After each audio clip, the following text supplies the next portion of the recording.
PERMA model. So, itong PERMA model is positive emotions, engagement, meaning,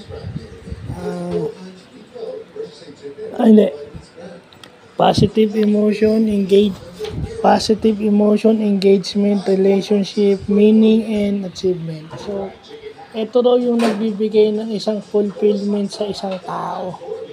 So, syempre, sa work, sa pamilya, professional at saka personal. So, dun pumapasok yung PERMA model. So, self-explanatory naman siya.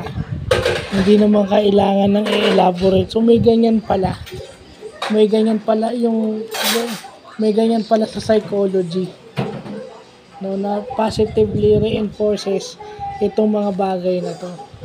Self-explanatory naman pala siya.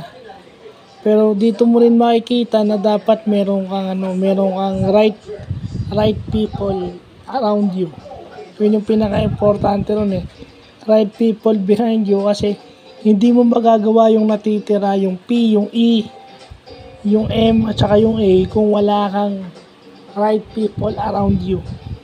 Yun kasi ang tutulong sa'yo dahil hindi mo naman kaya mag-isa. Lalo na pag nahihirapan ka, yung relationship mo, yun ang magiging support system mo. Whether family members or acquaintances or friends, makakatulong sa atin yan. So yun.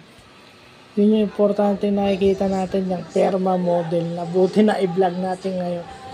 Bago lang tong na to. So, yun lang pa.